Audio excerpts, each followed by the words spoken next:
예, 시청자 여러분, 요새는 하루가 멀다 하고 정말 엄청난 일들이 계속 터져 나옵니다.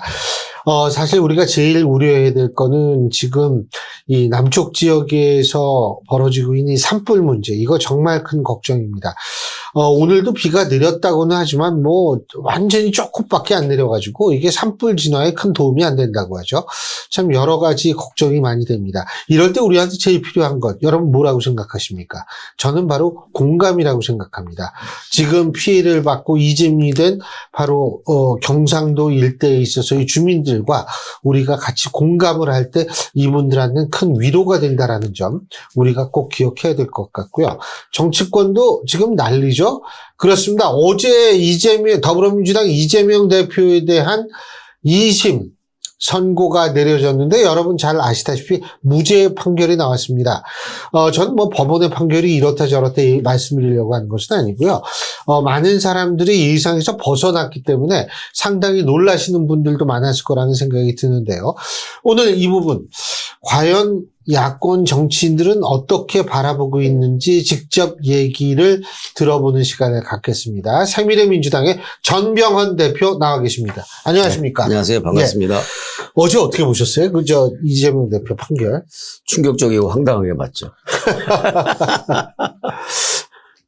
이게 도대체가 무죄가 나올 거라고는 도저히 상상하기 어려운 것이었고, 판결을 하는 과정에서 무죄를 확정해 가는 그 내용들과 순서들이 하나하나가 다 일반적으로 상식과 이성으로는 도저히 납득할 수 없는 그런 그 논리를 전개를 해서 아무리 그 법리나 법률 부분이 전문가의 소관이긴 하지만 너무나도 약간 좀 지나치게 현학적이고 어떤 측면에서는 알량한 몇 개지 법률을 명분으로 해서 국민들을 농락하고 있는 것 아닌가라는 정도까지 그렇게 생각할 수밖에 없었습니다, 저는.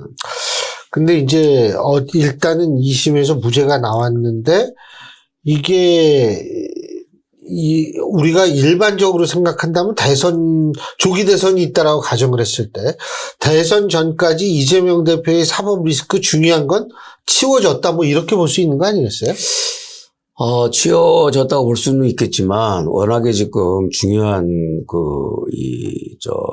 대선이기 때문에 예. 국가를 대표하고 나라의 미래를 결정적으로 좌지할 수 있는 지도자를 뽑는 선거 아니겠습니까? 그런 측면에서 무엇보다도 인물에 대한 검증과 그리고 확인이 필요한데 그 어느 때보다도 12건의 사건에 대해서 8개의 사건과 12개의 기소에다가 12건의 사건, 그러니까 12개의 기소에다가 8개 사건에 5개의 재판을 받고 있잖아요. 근데 예. 그 중에서 12개의 사건 중에 가장 형량이 가벼운 사건이 이번에 선거법 2심이었단 말이죠. 예. 그런 측면에서 나머지 11개의 사건은 어떤 측면에서는 상당히 심각한 유죄가 확정이 될 때는 심각한 파렴치한 부패 범죄이고, 심각한 어떤 반도덕적 범죄이기 때문에, 국가 지도자로서 과연 책임을 맡을 수 있는 그런 자격과 위상이 되느냐라는 것에 대해서 국민들이 심각하게 한번 검토를 해보지 않을 수가 없죠. 다만 삼심제라는 것이기 때문에 무죄 추정의 원칙에 의해서 예. 대법원까지 확정 판결돼야 예. 죄인이 되는 것이다라고 내세우고는 있지만 예.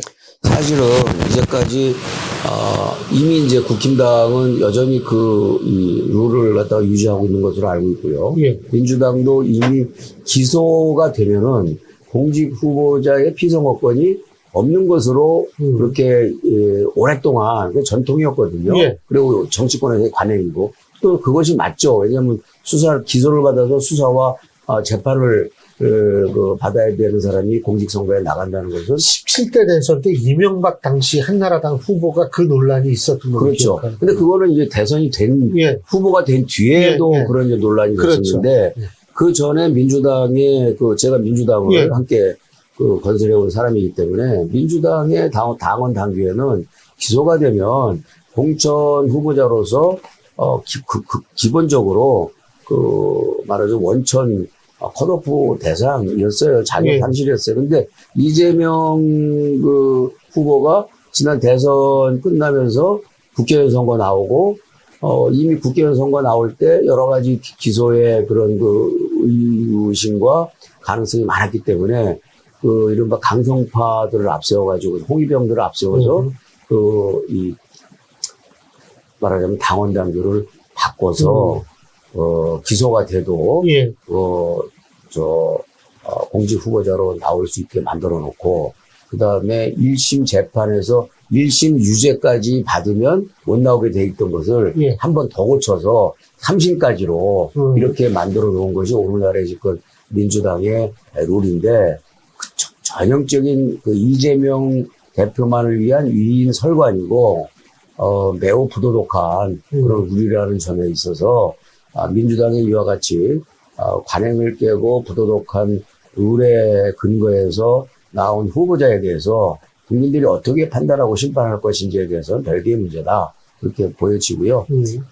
11개 중에서 당장에 지금 발등에 떨어졌던 것이 선거법 하나 20이 그렇죠. 일단 이제 살짝 비켜갔다고 볼 수 있는데 여전히 압도적인 국민의 여론이나 상식적인 법조인들의 이야기는 저거는 무죄가 나온 것은 너무 심하다라는 그런 이의를 제기하고 있기 때문에 이미 검찰이 항소를 결정을 했고 그래서 대법원에서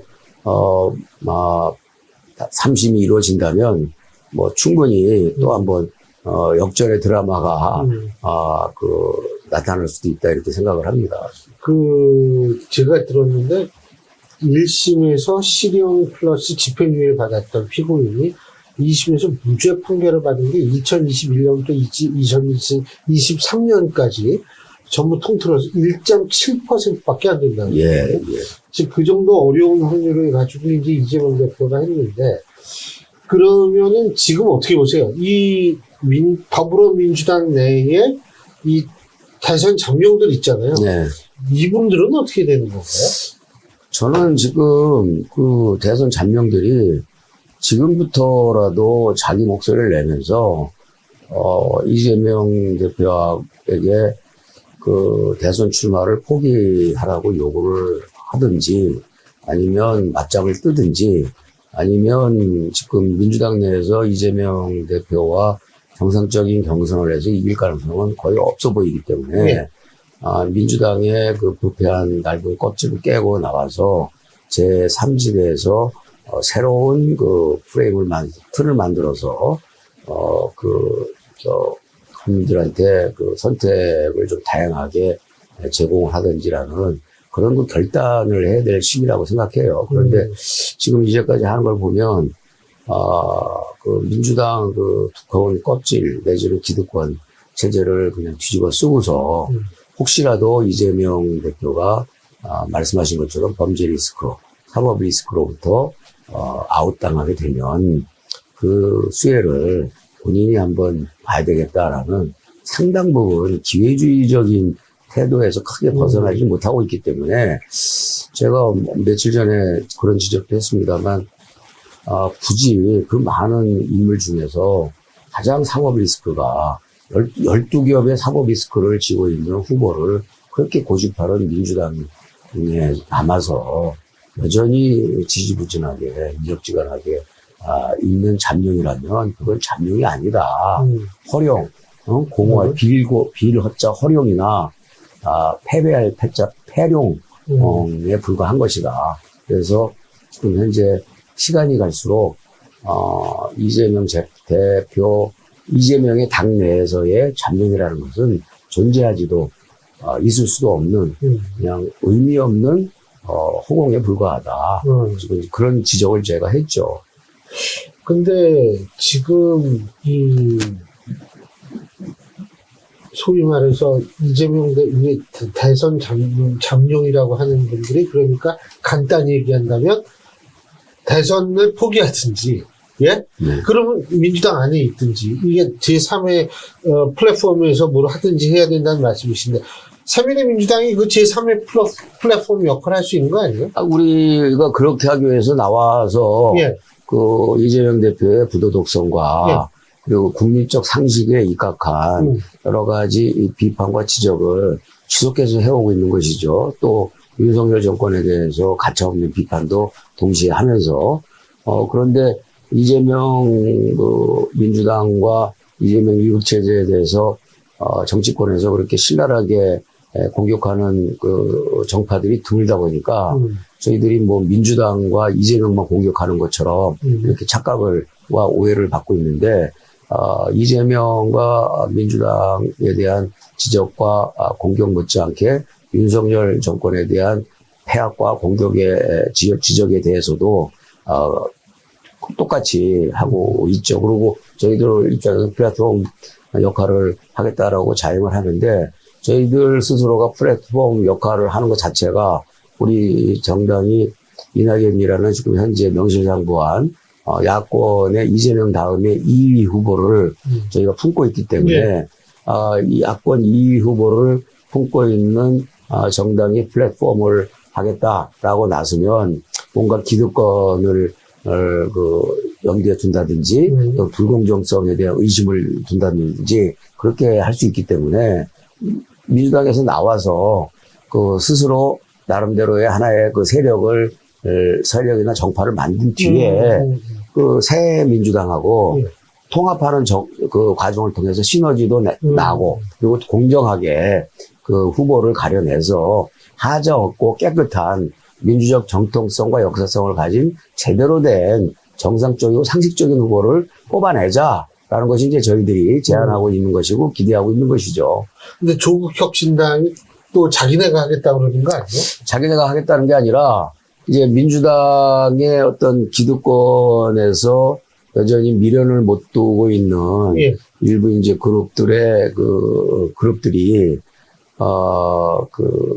민주당 내에서의 경선은 너무나 이재명 중심으로 기울어진 일극 체제이니까. 들러리라는. 그렇죠. 들러리에다가 그렇죠. 공정성을 담보할 수 없으니까 제3정당인 조국 신당에서 플랫폼을 역할을 하고 경선 관리를 해주면 오픈 프라이머리로 해서 일단 그 민주당 바깥에서의 경선을 통해서 공정하게 하자 이러는데 친명과 이재명 대표가 민주당 바깥에서의 오픈 프라이머리에 대해서는 전혀 지금 반대를 하고 있는 것이고요.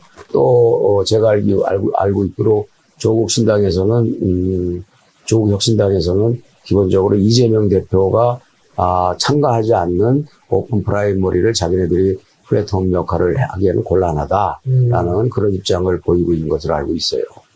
아니, 그러면은 아무것도 할 수 있는 게 없는데, 일단은 지금 비명 잠룡이라고 제가 표현한 이유는 어쨌든 윤석열 대통령에 대한 탄핵 심판이 안 나왔기 때문에 이게 공식적으로 조기 대선이 있는지 없는지도 모르고요.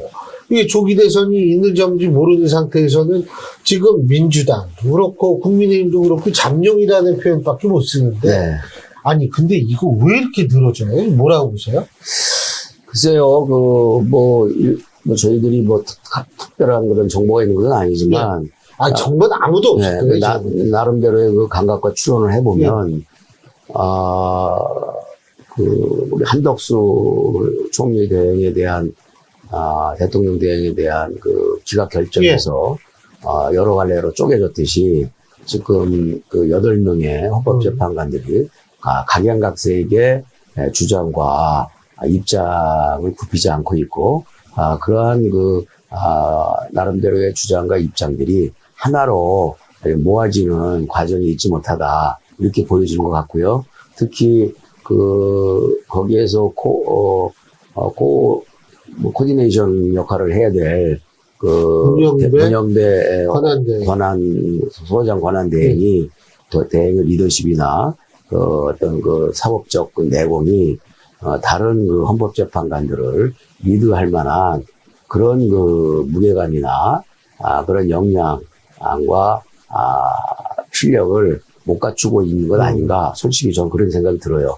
이번에 그 윤석열이나 윤석열 탄핵 과정을 이렇게 진행하는 걸 보면서 너무나 헌법재판소 소장 대행으로서는 역량과 내공이 너무 부족하다, 아쉽다. 그런 걸 많이 느꼈거든요. 근데 잠깐 기염 말씀, 이낙연 전 총리께서는 작년에 기염, 그러니까 5월인가 그때 기염 얘기가 어디서 들었다는 말씀을 하시는 거예요. 네네. 그러니까 이게 굉장히 오래됐던 모양이에요. 제가 볼 때는요, 예. 사실, 지난 총선 이후에, 지난 4월 총선 예. 이후에, 민주당이 거의 3분의 2에 가까운, 예. 190석에 가까운, 그런 의석을 확보한 상황에서, 예. 그 어느 것 하나도 윤석열이나 윤석열 정부가, 해낼 수 있는 것이 아무것도 없었잖아요. 예. 해낼 수 없는 것이 없는 수준이 아니라, 걸핏하면 탄핵으로 그냥 마비를 시켜버리고, 심지어는 재발등을 찍은 격이 돼서 지금 40여 헌법재판관을 입만 열면 임명하라고 노래를 부르고 있지만, 헌법재판관이 지난해 9월에 2명이 이미 거리가 됐을 때, 그때도 빨리 헌법재판관 임명을 해야 되는데, 탄핵은 엄청나게 해야 돼서 헌법재판소에다가 일은 엄청나게 주면서, 그 헌법재판관들의 그 임명은 국힘당도 그렇고 민주당도 그렇고 나몰라라 하고, 근데 그 당시에는 이제 국힘당이 그래도 좀 하려고 그랬는데 민주당이 협조를 안 해줘가지고서 사실상 헌법재판관들의 재적 의결 영족수가 사실은 미달인 상태로 갈 수밖에 없는 그런 위기가 있었단 말이죠. 그래서 저는 작년 9월부터 이거 탄핵을 그렇게 하면서 헌법재판관의 의결 정족수에 대해서 신경을 안 쓰고 저렇게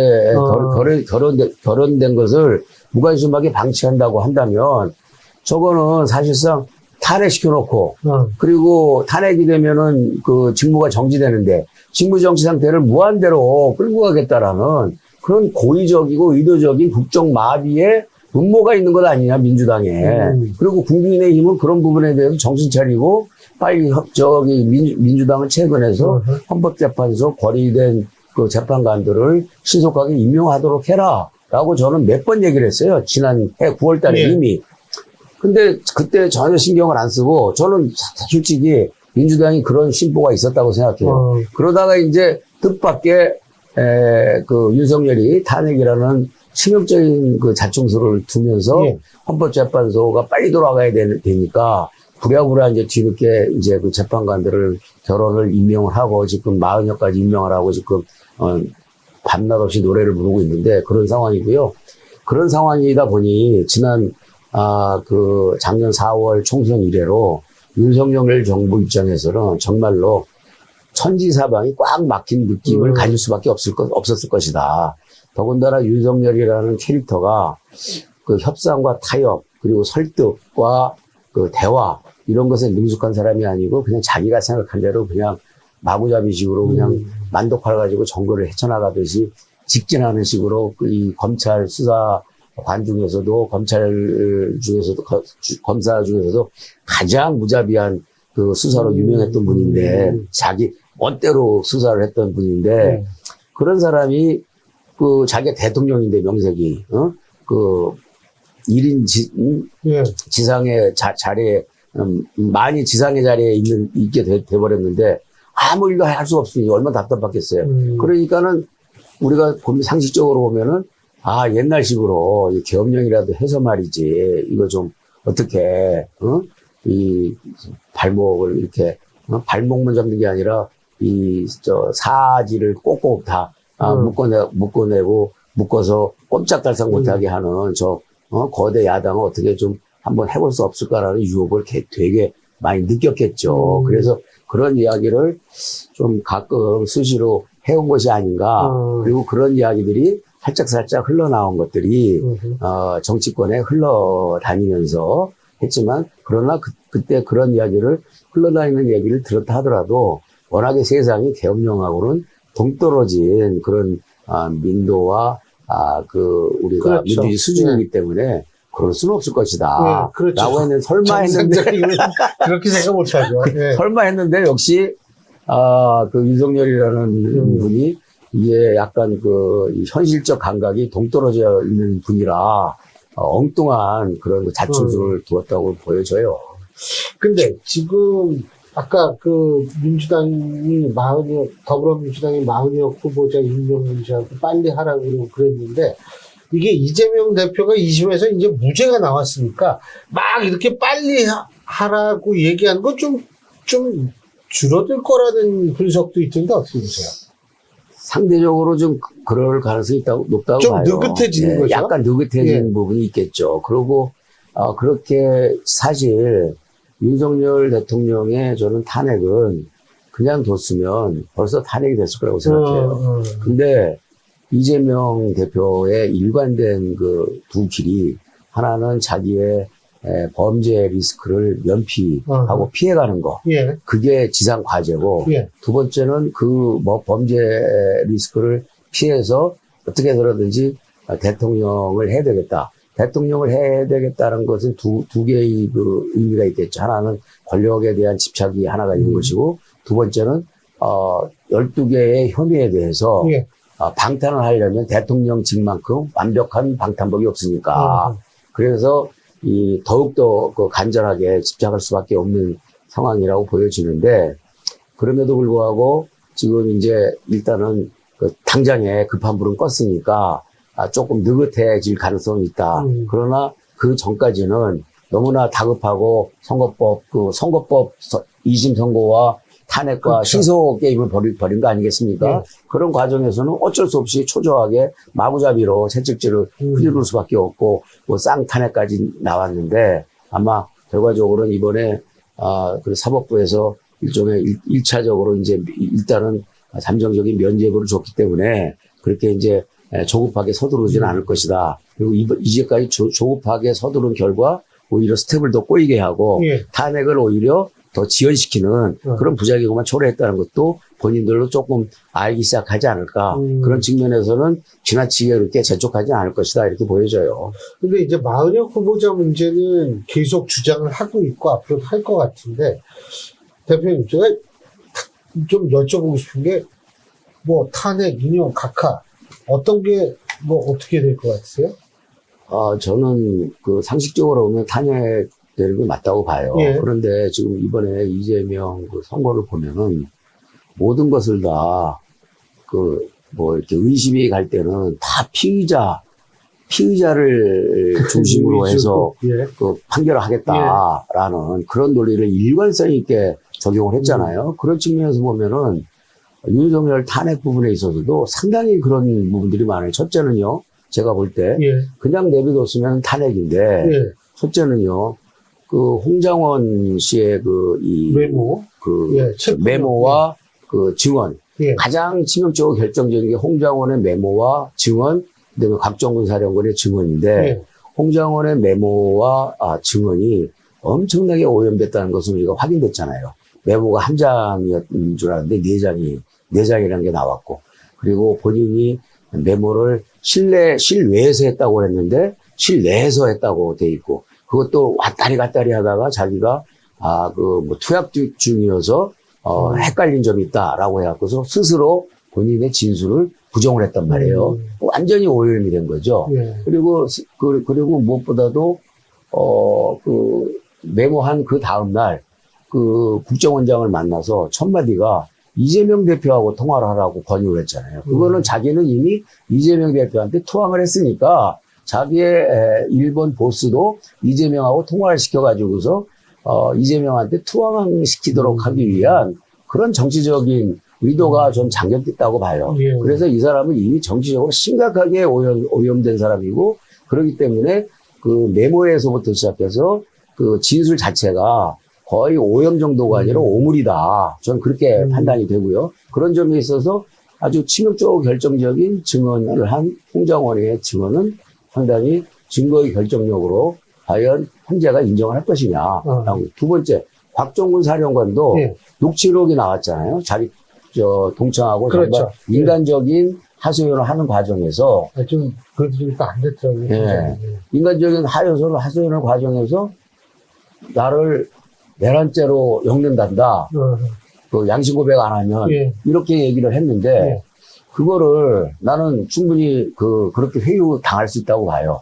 근데 그렇게 하소연을 동창한테 할 수 있다고 봐요. 근데 해명이 그렇게 너 양심 고백 안 하면 내란죄로 엮을 거다라고 얘기한 사람이 자기 동창이다. 예. 라고 하는 해명 자체가 너무나도 황당하고 믿기지 않는 해명이에요. 예. 그래서 이거는 틀림없이 정치권으로부터 회유당한 것이다. 이렇게 느낄 수밖에 없어서 예. 그것 또한 결정적으로 오염된 진술이다. 이렇게 보여지고요. 그 다음에 국회의원들을 끌어내라 그랬잖아요. 예. 국회에 그때 들어가 있는 요원이 실탄을 하자 공포탄만을 가지고 있는 그런 요원들이 17명인가 밖에 안 들어가 있었잖아요. 17명의 병력으로 어떻게 수백 명의 보좌진과 국회의원을 끌어낼 수가 있어요. 150명이 넘는. 그래서 끌어내라고 했다라는 것이 국회의원이냐 의원이냐 요원이냐 할 때 국회의원일 가능성은 상대적으로 적다. 이렇게 보여지고, 그 다음에, 이 검찰의 어떤 진술 내용을 증거로 채택을 했는데, 네. 2020년도에 이미 형사소송법이 개정이 돼서, 그렇죠. 피의자가 판사 앞에서 인정을 하지 않으면은 증거 능력이 예. 없는 거잖아요. 근데 그걸 이 문형배 권한대행이 그걸 증거 능력으로 일방적으로 갖다가 붙여버렸잖아요. 그거는 명백하게 위헌이고 불법인 거죠. 그런 측면에서 기각을 시켜야 된다라는 측면. 그러니까 내용에 대해서는 상당히 이거는 인용을 하고 탄핵하고 파면시켜야 마땅한데, 그런데 절차와 과정을 보면은 각하와 기각될 수밖에 없는 요소들이 너무나 많이 있다. 그래서 이건 예측 불가다. 이렇게 보여져요. 예. 그리고, 이번에 이와 같이 이번에 무죄, 아까 1.6%라고 하셨는데, 예. 그게 하필이면 왜 야당 대표입니까? 탄핵 문제도 하필이면 왜 대통령이냐라고 얘기를 하고 있는데, 예. 왜 그러면은 하필이면 야당 대표한테 1.6%의 특별한 예외 케이스가 적용이 된 것인지라고 생각을 한다면, 그렇게 해가지고서 쪼각쪼각 내서 각하를 시킨다든지 예. 기각을 시킨다 하더라도, 솔직히 말해서 민주당에서 할 말이 없는 것 아니냐. 좀 그렇게 생각이 돼요. 그래서 이거는 지금 민주당의 이번 이재명 대표의 무죄 판정이 오히려 윤석열 보수 진영이나 또 각각 절차를 매우 중시하는 그런 법률가들 입장에서 볼 때는 각하나 기각의 명분이 훨씬 더 살아났다. 그렇게 보여지는 측면이 있죠. 그러니까 이거는 지금 판을 윤석열이 망쳐놨는데 이재명이 거기다 또 망쳐놨고, 이재명의 범죄 리스크가 또 이제까지 적대적 공생관계를 해왔듯이 이재명의 범죄 리스크가 윤석열의 또 범죄 리스크를 각하시키는 구실이 되는 그런 서로의 적대적인 공생관계가 여기까지 지금 오고 있다는 것은 국가적인 불행이라고 생각하죠. 그래서 언제쯤 날 거라고 보세요? 이게 이렇게 계속 늘어져가지고. 저는 처음부터 내일쯤 난다고 사람들 많이 그랬는데 3월 달에 안 할 거라고 생각을 했어요. 4월 달로 넘어간다고 생각을 했고요. 4월 4일이나 4월 11일 날 얘기를 하고 있는데, 4월 4일이나 4월 11일 날쯤이 되지 않을까 싶어요. 물론 이제 문영배 소장 권한대행과 이미선 재판관이 퇴임하기 전까지 나오겠다. 그렇죠. 왜냐면 그분들이 이제 물러나기 때문에 그렇게 되면은 또 이제 의결정 접수가 더욱더 어려워지는 거 아니겠어요? 그러니까 탄핵이 됐든 기각이 됐든 파면이 됐든 인용이 됐든 각하가 됐든 자기네들이 두 사람은 확실하게 인용하는 사람이라고 간주가 되고 있기 때문에 인용이 한 사람이라도 더 많은 상태에서 기각이 된다 하더라도 그렇게 결정을 하고 가는 게 맞죠. 지금 아마도 마은혁 헌법재판관 후보자는 굉장히 지금 정치권의 뜨거운 감자로 계속 되고 있는데 예. 사실 그 헌법재판관 이름 알기가 되게 힘들거든요. 요새 그렇죠. 웬만한 사람 다 맞아요. 이름 알아요. 근데 지금 한덕수 권한대행이 임명하다면 또 재탄핵하겠다. 가능할 거라고 보세요? 저는 지금 이재명 대표가 이번에 이제 무죄를 받았잖아요. 그래서 발등에 떨어진 범죄 리스크가 당장에는 조금 껐단 말이에요. 그런 상황에서 한덕수 대행을 또 재탄핵을 한다. 그거는 완전히 스스로 민심을 걷어차는 행위다. 더군다나 지금 산불이 그렇죠. 엄청나게 지금 세고 역대급으로 지금 맞습니다. 신기록 산불이라고 그러는데, 이 산불을 꺼야 되는 상황에서 직접 나가서 불을 끄진 않더라도 한 사람이라도 더 필요한 상황에서 그리고 경험이 있는 최종적인 최고 지휘관을 이와 같은 그 어려운 국가적인 그 위란의 시기에 이걸 또 쳐버린다? 두 번째로 그러는 것은 국민에 대한 배신이고 도리가 아니라고 생각해요. 최상목 경제부총리. 지금 최상목 경제부총리도요. 그것도 저는 엄포형이라고 생각해요. 그것도 강경파들이 최상목 잘라야 된다. 그리고 썩은 감자는 도려내야 된다 그러는데 난 그 지점도 어처구니가 없더라고요. 썩은 왕감자야말로 어느 당에서 누군지, 어느 당이 누구를 품고 있는지 도려낼 썩은 왕감자가 누군지를 좀 제대로 알았으면 좋겠고, 두 번째는 마은혁 재판관 임명하지 않는 걸 갖고 지연된 정의는 정의가 아니라고 그러는데, 지금 이재명 대표의 이심도 보통 사람 같으면 209일 만에 끝나야 될 걸, 270일 만에 끝나야 될 걸 909일 만에 지금 일단은 마무리된 거 아니겠어요? 일반인의 4배 가까운 그런 기간이 걸린 그 지연된 정의를 지금 스스로 지연된 불의를 만들어내고 있는 사람들이 지연된 정의를 운운하는 것을 눈 하나 깜짝하고 안 하고 국민 앞에 나와서 얘기하는 걸 보면 어처구니가 없고 실소가 나와요. 근데 지금 우리가 만일 조기 대선이 있다라고 가정을 했을 때에는 조기 대선의 가장 핵심적인 관전 포인트는 뭐가 될까요? 이번 대선은? 이번에는 조기 대선이 있다 하면 조기 대선이면 지금 현재 제가 볼 때는 민주당 내 잠룡은 이제 사실상 거의 소멸될 것으로 보여지고요.